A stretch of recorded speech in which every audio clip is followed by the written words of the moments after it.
June 15th, 1904. A church picnic steamboat leaves Manhattan with roughly 1,300 neighbors on board, most of them mothers and children.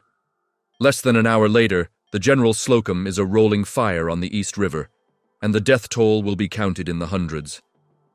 So how did one small fire turn into New York City's deadliest day for nearly a century? It starts like a holiday that just happens to fall on a Wednesday. At the 3rd Street Pier on the Lower East Side, women straighten hats and smooth children's sleeves. Picnic baskets bump against ankles, and a band plays bright tunes on the deck above. The men of the neighborhood are mostly at work, and the mood is light because this trip has happened year after year. The group is from St. Mark's Evangelical Lutheran Church. Part of a German immigrant community locals call Kleindeutschland, or Little Germany. For families packed into hot city streets, a day out on the water feels like a small luxury. The destination is a picnic ground on Long Island, and the General Slocum is their rented ride to open air and shade. From the dock, the ship looks made for joy. It is a large wooden excursion steamer with 3 levels, wide decks, and big paddle wheels that slap the river into foam. It also carries something less visible: years of neglected readiness, the kind you only notice when you suddenly need it. Just after 9:30 that morning, the lines come in and the Slocum heads up the East River. People lean on rails to watch the city slide past, and children point at other boats in the channel. The ship approaches the rougher water near Hell Gate, where currents run strong and traffic can feel tight. Below the main deck, forward in the ship, there is a space used as a lamp room and storage area. It holds oil for the ship's lights, messy rags, and other supplies, along with barrels of glasses packed in hay that were loaded for the trip. It is a bad mix in a wooden vessel, and it only takes one careless spark in the wrong place. Smoke is noticed, and crewmen hurry to the fire hose. Then the first terrible truth shows itself. The hose is rotten and fails when they try to use it. In seconds, what should have been a strong stream becomes a useless leak, and the fire grows while the ship keeps moving. Up above, passengers begin to hear shouts and see wisps of smoke pushing into the bright morning.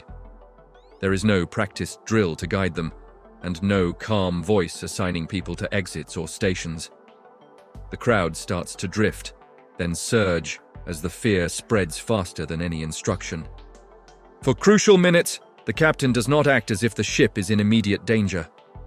When he finally understands the scale, the ship is still running at speed, and the moving air feeds the flames as they race aft along varnished wood and dry paint.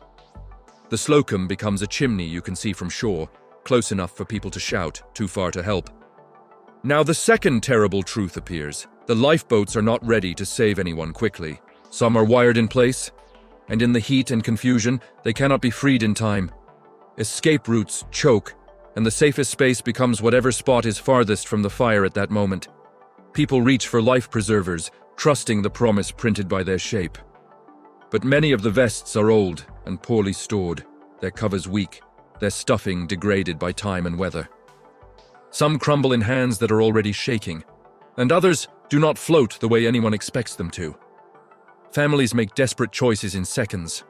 Mothers buckle vests on children and push them toward the rail because the deck is turning into a furnace. And then, in the river, reality hits harder than flame. Few people can swim. Wool clothing drags bodies down, and the tide at Hell Gate is unforgiving. The captain aims for North Brother Island, where a hospital stands behind the shoreline. Staff on the island see the burning ship coming and rush toward the water, while nearby tugboats and small craft race in as close as the heat allows.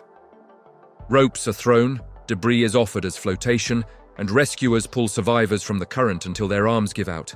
Even with help, the timing is brutal. The ship's fire spreads so quickly that hundreds are forced into the river before any organized evacuation can happen. Many who reach the water never reach a boat, not because they lack the will, but because the conditions make survival a contest of strength, luck, and swimming skill. Counting the dead becomes its own grim story, because passenger lists were imperfect and bodies were not always recovered. Back in Little Germany, husbands rush from work to morgues and makeshift viewing rooms, searching for faces they saw at breakfast. Funerals fill the streets for weeks, and the neighborhood's heart breaks in public. In the years that follow, surviving families scatter, and the community that once seemed permanent fades from the map. investigators find a chain of negligence that reads like a checklist of what not to do. Fire drills were not practiced the way they should have been, and emergency equipment had not been maintained in working condition. The lamp room itself was packed with flammable materials in a way that made a fast fire almost inevitable. The scandal reaches beyond one ship. In the aftermath, officials also uncover evidence that some life preserver materials were being manipulated to meet legal requirements, even when that meant hiding weight inside cork blocks rather than ensuring real buoyancy.